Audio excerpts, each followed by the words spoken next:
Chapter 1.3 Lever Systems. In this video we will look at the following things. First of all, the three classes of lever and their use in sport, and secondly the definition of mechanical advantage.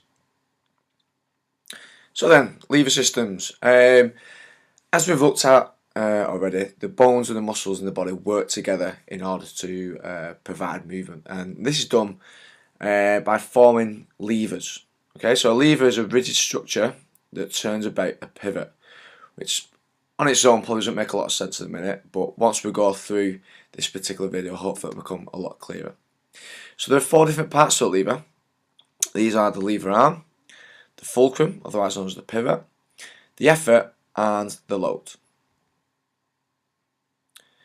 So the lever arm is typically formed by the bones in the body. Okay, so if we look at the arm, a lever arm could be the radius and ulna, or in the leg it could be the tibia and fibula.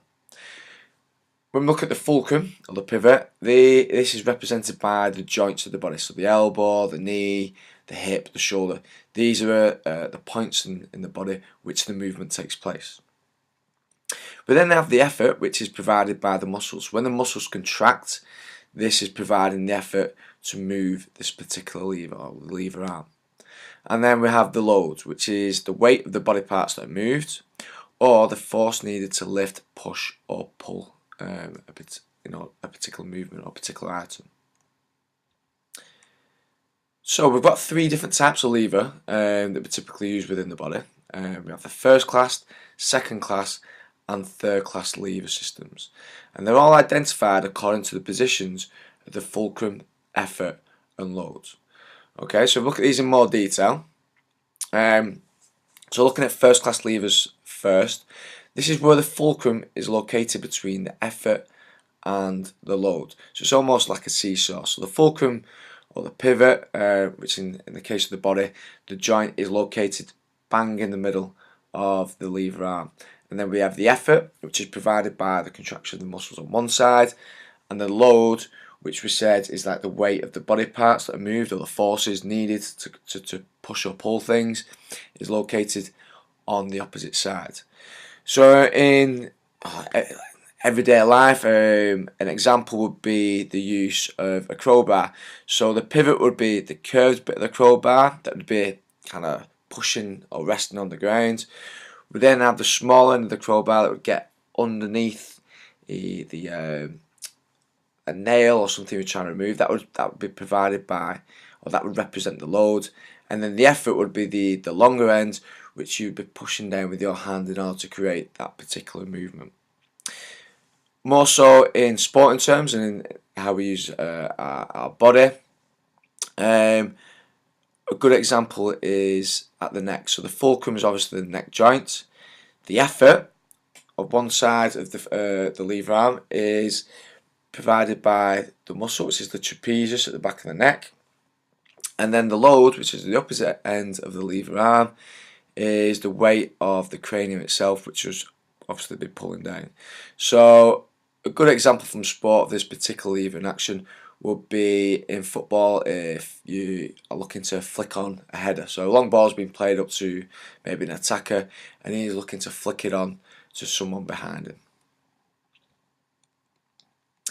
Okay, moving on to second class levers, and this is where the load is located between the fulcrum and the effort. So this time it's the load that's bang in the middle of the lever arm, or like located between the fulcrum and the effort.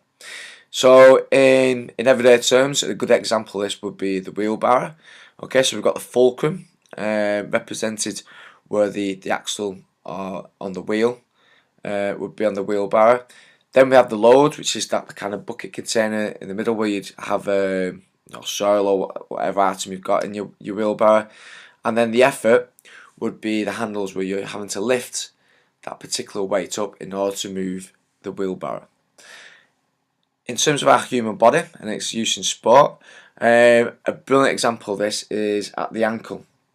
The reason being, the fulcrum would be the kind of the ball of feet or your toes, so the kind of joints just between your carpals and your phalanges.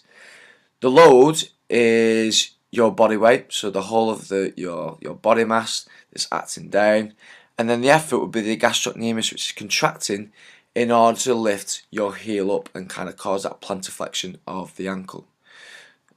So an example of this would be a ballerina who often walks around on tiptoes, or if you're sprinting and you're looking to kind of run off the balls of your feet and get that push, which gives you a little bit more force when you are running.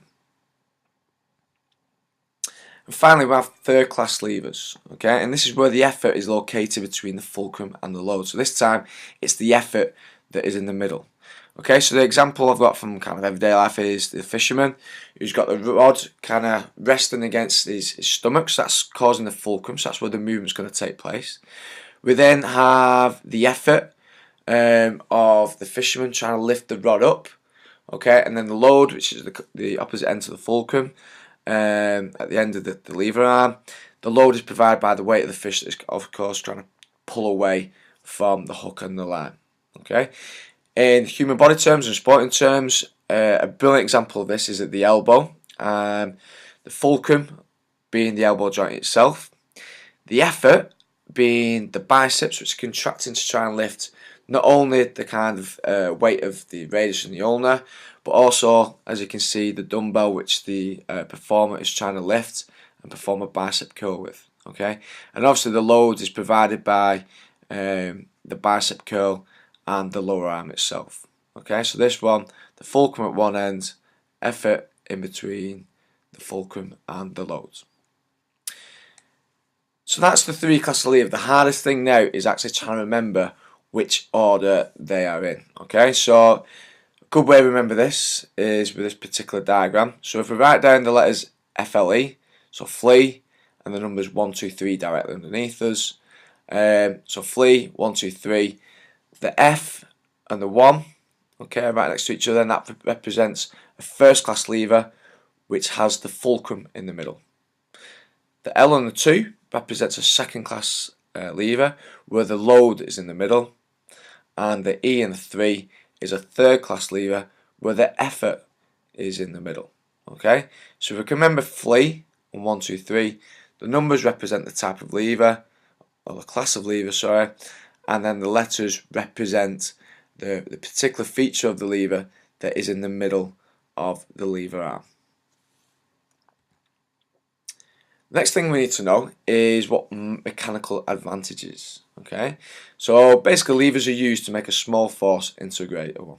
Okay, and this is known as gaining a mechanical advantage. So a mechanical advantage is where a large load can be moved with a smaller effort. So it's particularly important,